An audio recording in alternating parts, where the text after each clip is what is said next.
I'm Haley. Welcome to the whole podcast. Thanks for tuning in, and I hope you enjoy the show.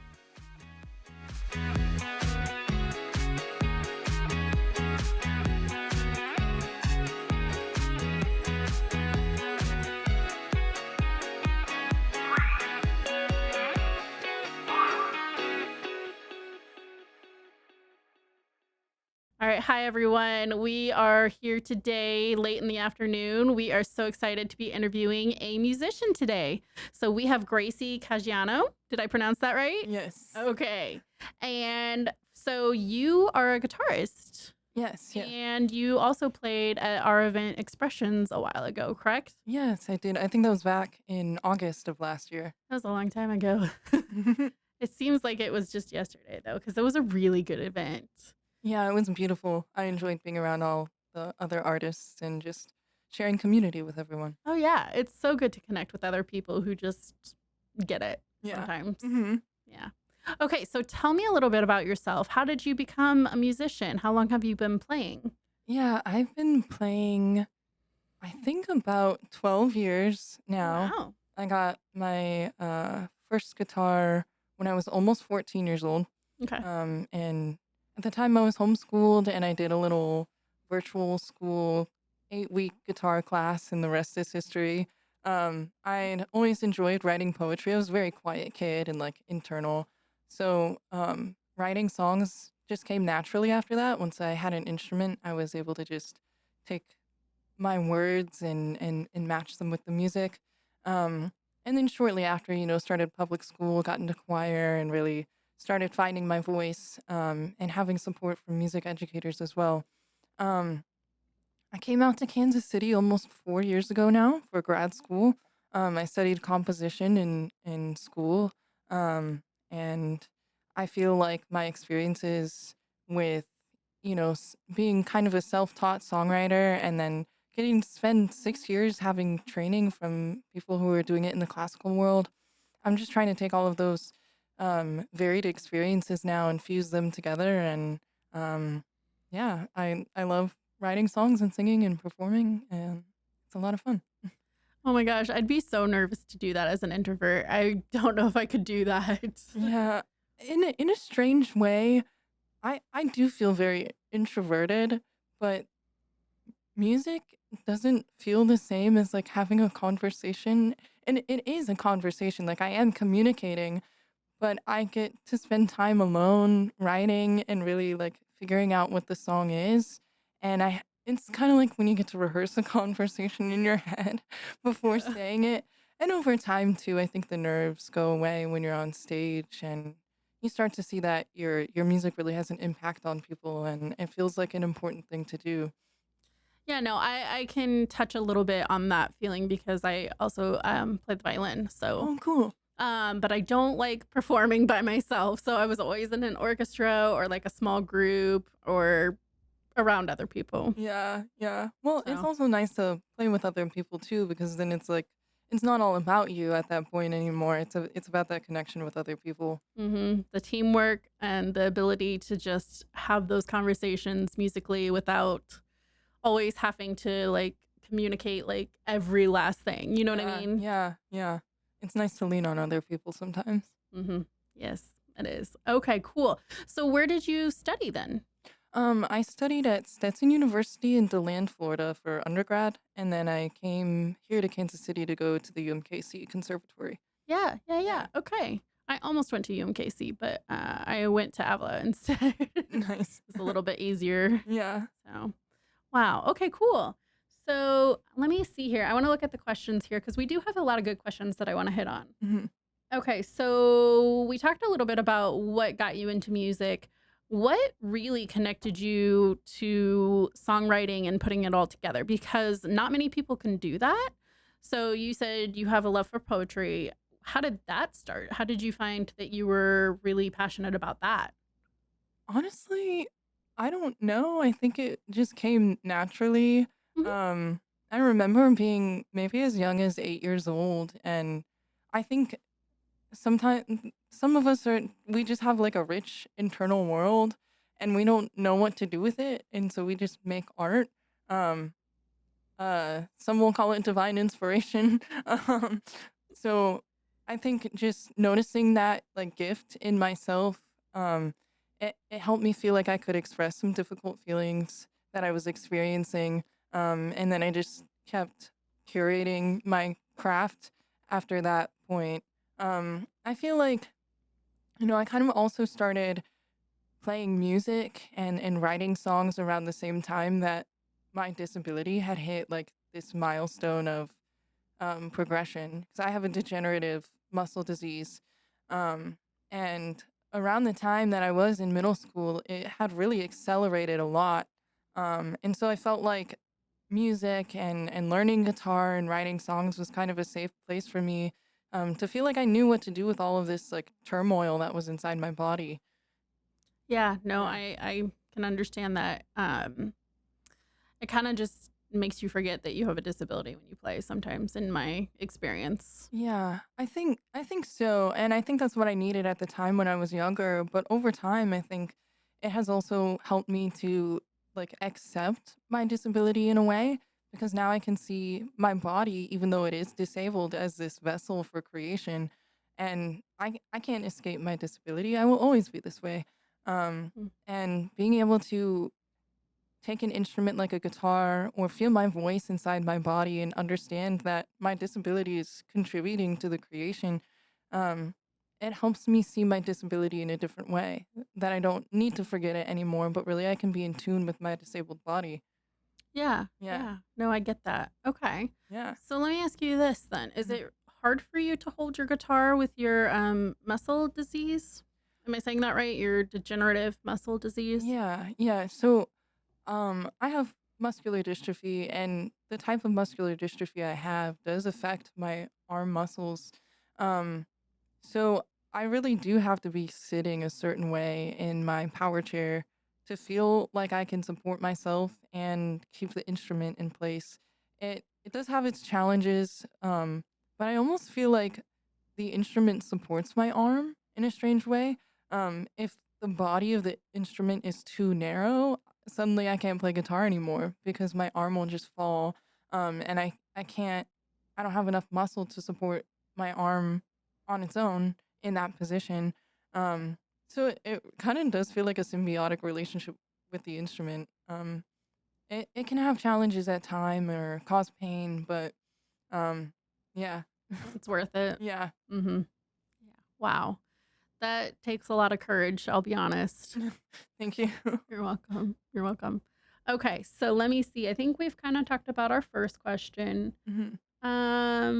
Oh yeah, okay. So tell me a little bit about this event that you are producing, Disability Pride Gallery. Yes. Tell me a little bit about that. Yeah. So, um, disability pride. I feel like some of the disabled community is familiar with it. Some of us are not. I didn't learn about disability pride until I was like a sophomore in college. But I feel really inspired to like elevate the spirit of disability pride now. Um, and I wanted to bring that to Kansas City. Ever since I've come to Kansas City, especially like being a creative, I've noticed that there are a lot of spaces that are not accessible for people with disabilities. And I think that, we have a right to participate in cultural venues and to engage with art. um, so I had submitted a proposal to ArtsKC's community gallery program, which they graciously accepted. And I wanted to create a gallery of local disabled visual artists as well as performance artists and even host a few workshops.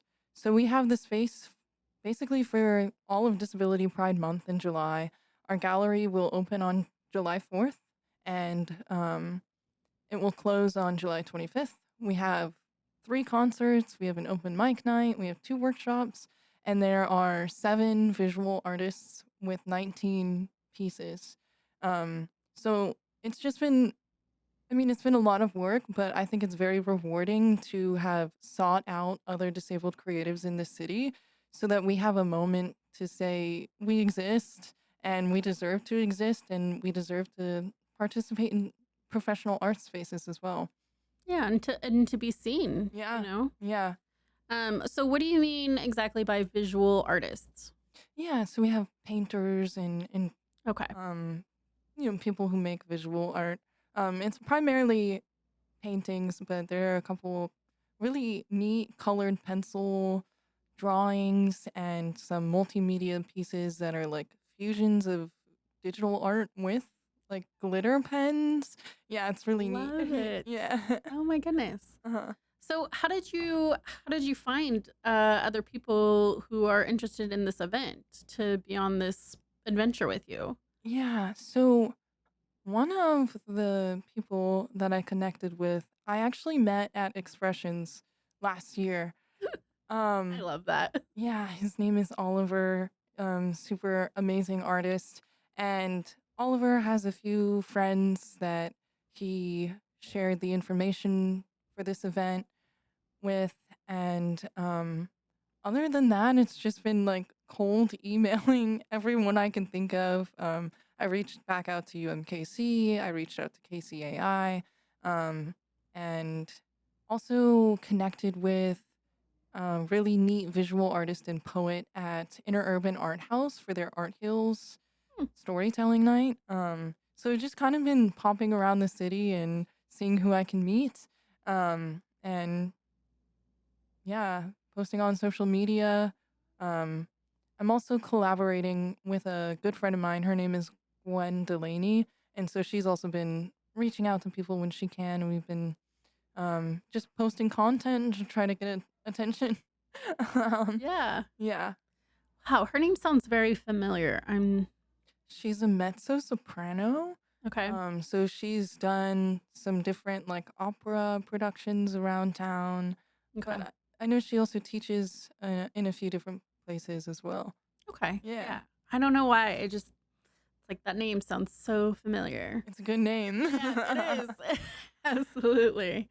Oh my goodness. Okay, cool. That is so exciting. Well, we will share that information and we will have links to it at the bottom of the podcast or wherever Okay, is cool. best for that. So, is there a certain website that you would We do not have a website. We'll Okay. be posting the calendar of our events on our social media, and it'll just be like our personal social media. We don't have a specific page for it yet. Okay. Yeah.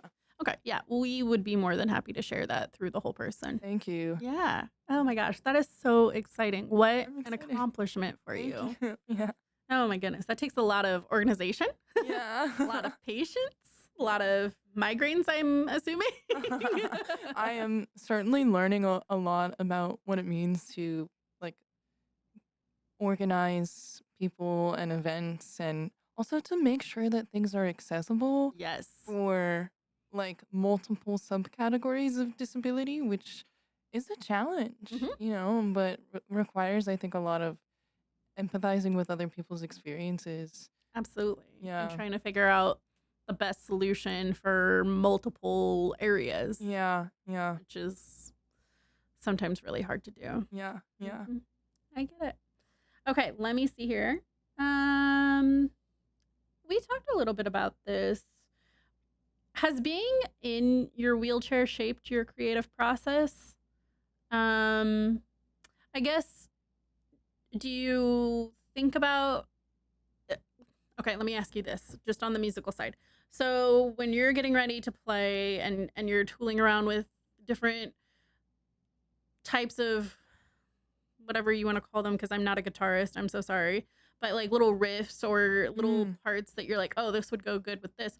Do you have to think about, if I hold my guitar this way while I'm in my chair, is this going to affect me worse while I'm playing? Or do you just have to go with the music and just say, this is what I'm doing?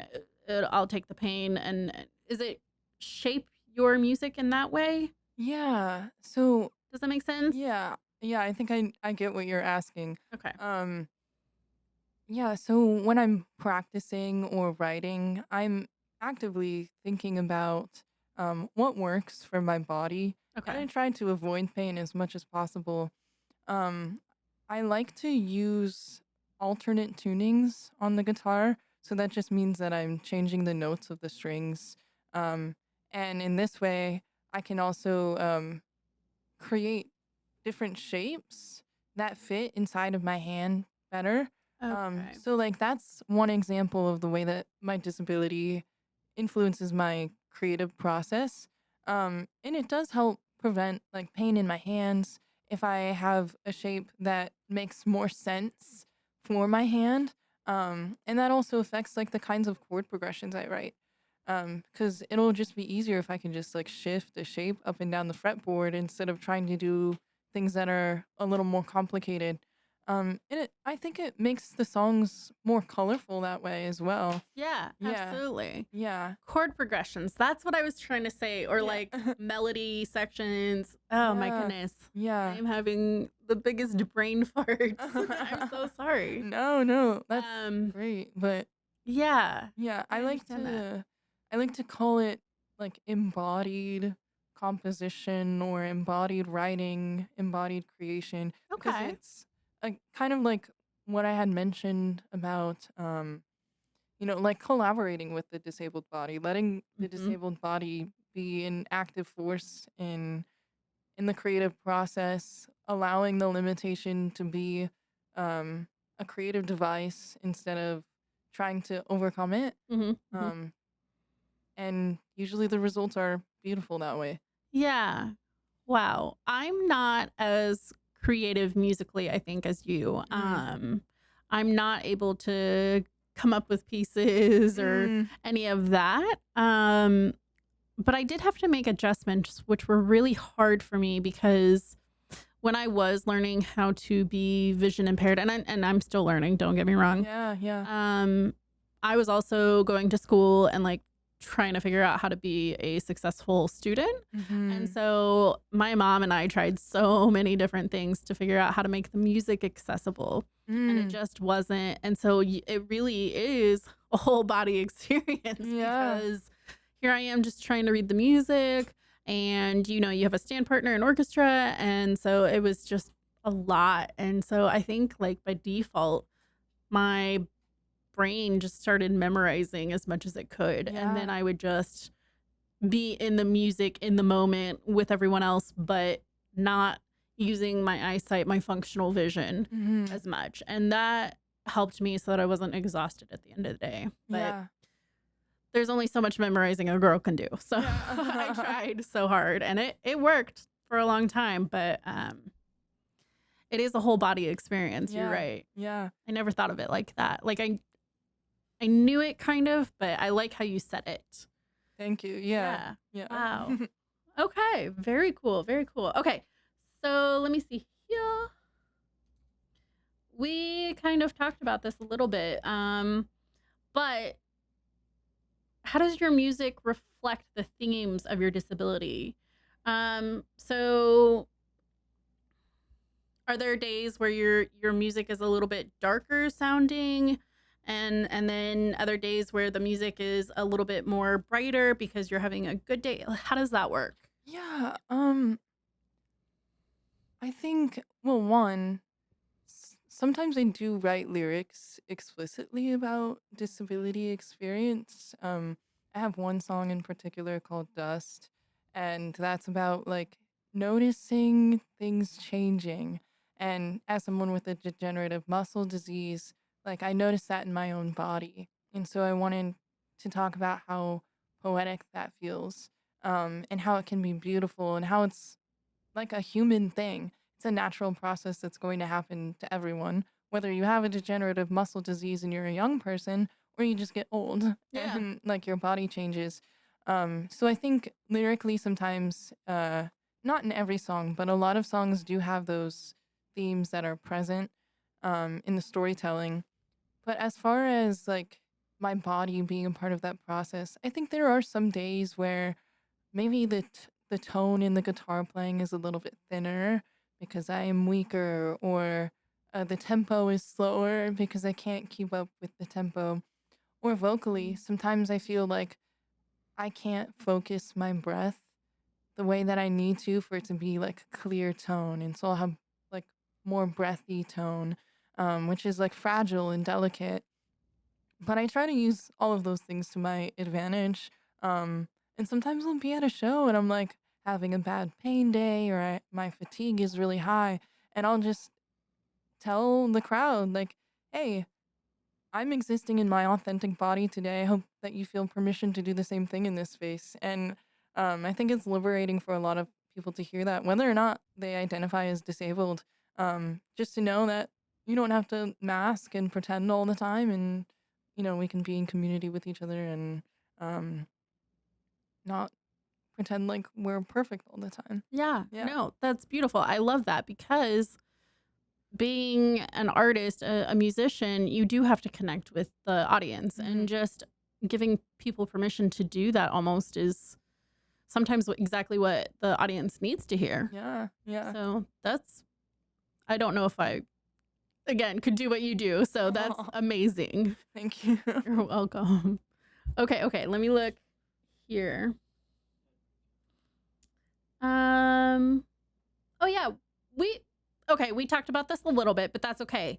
The next question is asking, why do you think events like this event that you're hosting, Disability Pride, is it's just Disability Pride, is that correct? Yeah, like Kansas City Disability Pride or Okay. whatever you want to call it. Okay, just making sure I'm representing it properly. Yeah, yeah, But the question is, what do events like this, why are they important for Kansas City and our community? yeah.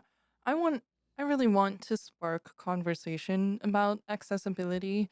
Um, Being a musician in this area, I go to a lot of venues, and I really don't think it's at any fault to them, but their stages are not accessible. Mm-hmm. I either have to bring a ramp, or somebody connected to the venue has to bring a ramp. I've played at exactly one venue that has a ramp to the stage, which is like Whoa. wild to me. Um, Yeah. but I do want to just like generally make people think, because I think that some people just don't even realize that disabled people exist, even though we make up a quarter of the American population. Yep. And part of that is like, well, there are invisible disabilities or things that you don't notice, Mm. or like people don't understand neurodivergence entirely in the way that that can look so different. And I want the Kansas City community to have a moment of exposure to disability, and to respect and honor us as we are, without like just seeing us simply as inspiration or something to be grateful that they're not, but really as part of like human diversity. Um, so I'm hoping this gallery will make people think, and like understand our authentic stories, like instead of believing in the ways that we've been misrepresented in art and media. Um, yeah, there's so many things that I hope will come out of the gallery. Yeah. Yeah, There's not enough of that, I would say, yeah, anywhere, not even just Kansas City, but like anywhere. yeah. So Agreed. that's amazing. Oh, goodness. Okay. If it's okay with you, I think we are going to take a quick break. Okay. And if you need, we can get water, whatever you need, but we'll be back. And for everyone who's with us online, we will just be back in a couple of minutes. So thank you so much. Living with a disability can feel isolating, but it doesn't have to. At The Whole Person, peer support groups bring people together who truly understand. The Whole Person provides a variety of peer support groups: brain injury group, share experiences and navigate life after your injury; mental health group, connect with others managing anxiety, depression, and other mental health challenges; DIY life skills, build confidence and skills for independence, designed for ages 18 to 24. In addition to these, we offer specific groups for spinal cord injuries, blindness and low vision, and deaf and hard of hearing. Whatever your journey, you're not alone. To find your group and attend our next meeting, please visit thewholeperson.org/peer support or call us at 816-561-0304. Peer support at The Whole Person. Real people, real connection. All right, everyone. Thanks for joining us. So my name is Haley Korf. I am your vision impaired host, and we are still interviewing Gracie. And we are a little bit now talking about your album. I want to say it's called "I Can't Be Anything But Human." Yes. Okay, so one, what do you want people to take away from your album? I think I just want people to feel empowered or inspired to see the value in complex human experiences and complicated emotions and processes that we go through in life. Um, Most of the songs on that album are simply love songs about trying to figure out how to move through grief or relationships that maybe didn't go the way that you wanted them to go. But I think, as a disabled artist, there's a little bit of that woven in to every song, even if it's not at the forefront.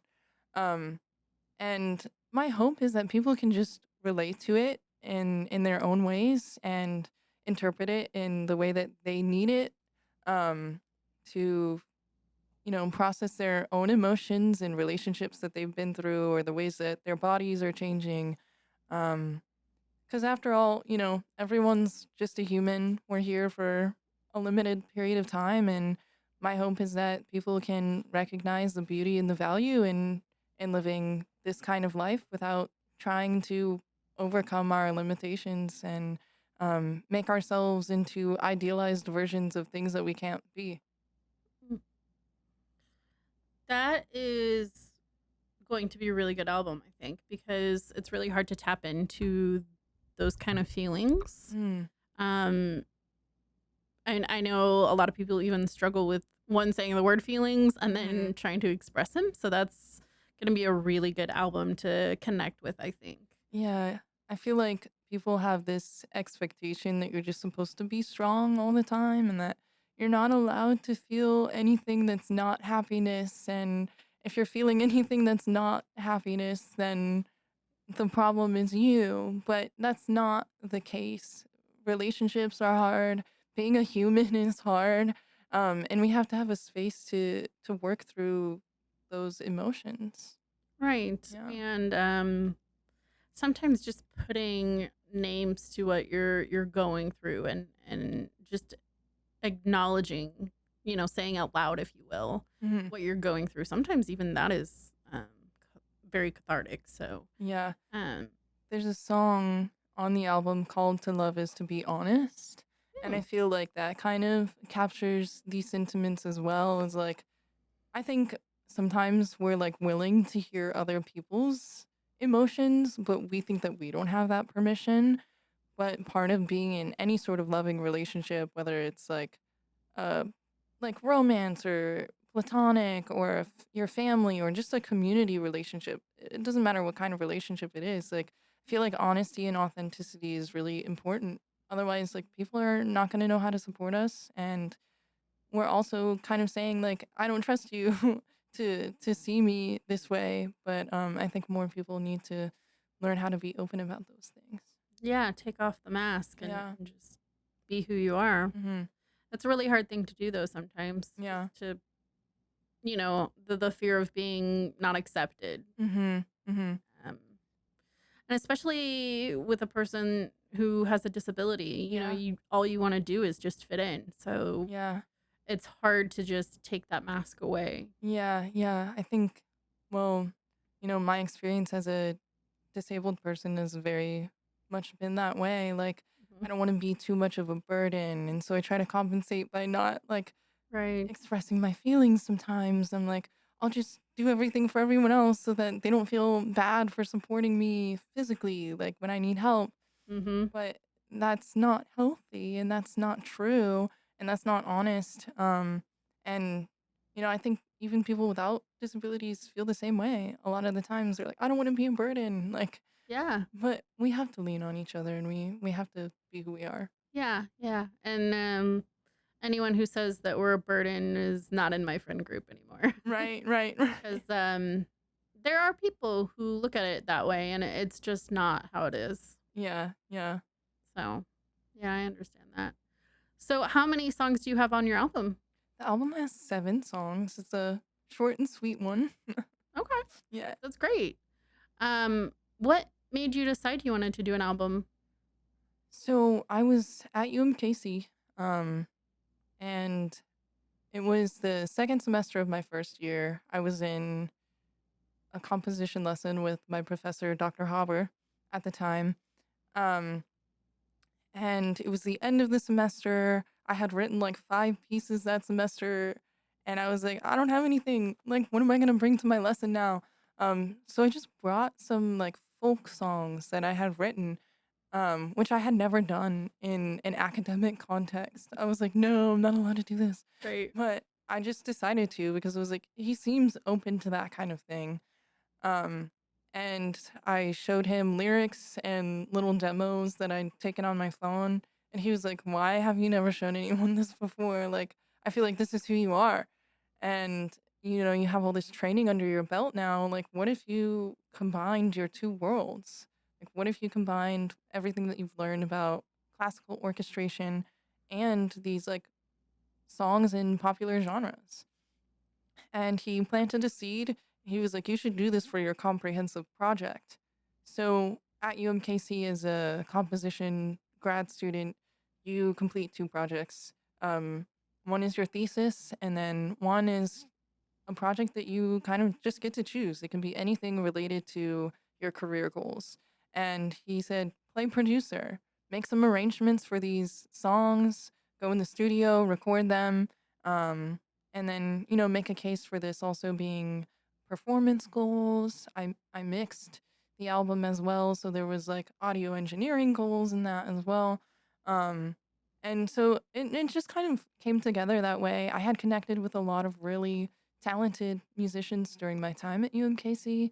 Um, we had the grad fellowship string quartet make an appearance on the album, and some interesting friends that I made who do like experimental improvisation. And so it was really just about having fun and combining different genres. And ever since that project, I feel like that's been my goal with my music. That is so cool that you're Yeah. able to connect people into your project for school. Yeah, yeah, yeah. It didn't take me like a whole year after graduating to feel like I had completed it though. I spent a lot of time just laboring over the mixes and like redoing my vocal recordings in my bedroom. I was like, it's not right yet. Yeah, but um finally released it last May. Oh, wow. Yeah, it's been a while since it's been out. Okay. So, what was the recording sessions like? Were you recording at school? How did you get this into an album that's now out into the world? Yeah. So I created like sheet music arrangements in my own time and sent them to the musicians that I wanted to collaborate with. And then we scheduled time at the recording studio at school. So I had gotten a grant from the UMKC Women's Council, and they kind of funded those studio sessions. I worked with an engineer named Robert Beck. He was super awesome. Um, and yeah, Wow. yeah. I don't know if many people would have that, I wanna say the word gumption, maybe, Mm. to do that because just even hearing you talk about how you recorded it after a year, just taking the time to do that, that takes a lot of dedication, Yeah, a lot of focus, and, I don't know, some people have that and some people don't.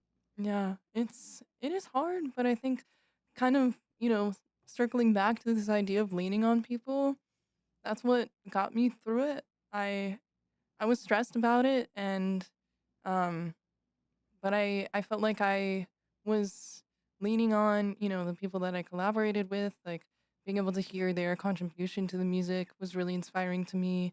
And then I was able to, share with some friends like the works in progress, and got a lot of encouragement also from the local like indie musician community in Kansas City. I started going out to open mics and like playing songs that I had written, and I was like, I'm gonna release this album this year. And so like that was also accountability for me, right? Like now all these people are like, "Oh my gosh, I love your songs. I can't wait to like stream them." Right. So it's nice to be able to say that I had a lot of people to lean on to see it to completion. Wow. Yeah. That is so cool.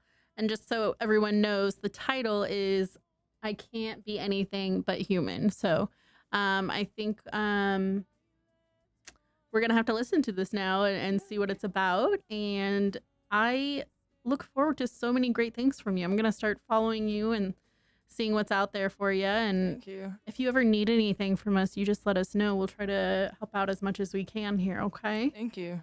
Well, that's all the questions I know to ask. Is there anything else you would like to discuss? I think that's about it. If anyone wants to listen to I Can't Be Anything But Human, you can find it on any streaming platform, Spotify, Apple Music, Tidal, YouTube Music. It's All of it's them. out there. Yeah. Very cool. Wow, what an accomplishment. So, okay, well, thank you so much for being here with us. This has been great. And we will promote your event, and I will be looking into your music. So thank you so much. Thank you so much for having me. Yeah. Thank you, everyone. Have a good rest of the day. Able body, maybe I could get a job making coffee in a city where you're figuring out how to write songs for a living. I could follow you wherever you go. We won't make enough money, baby. What do we do? I could follow you wherever you go. We won't make enough money, baby. What do we do?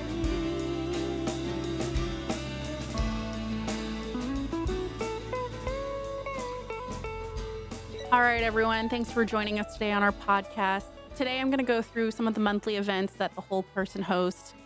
Again, my name is Haley Korf. I am your vision impaired host today, so bear with me. I've got a lot of notes here, okay? All right, the first event is Getting Social. It's the first Friday of every month. The next event is Time to Spare, and that is the third Wednesday of every month. That is our accessible bowling, open to everyone who has a disability. The next event is Mind's Eye View, and that is the first Monday of every month. That is more geared towards people who are vision impaired or blind to get together and talk about some of the difficulties. Then after that, we have our DIY skills for young adults, age range 18 through 24, and that is the last Wednesday of every month. Brain Injury Peer Support Group, the second Thursday of every month. And then Tech Talk, the second Monday of the month. And that is also geared towards people who are vision impaired or blind to get together and talk a little bit more about accessibility issues. If you have any more questions, feel free to look it up at thewholeperson.org. And again, please join us for any event at any time. Thank you.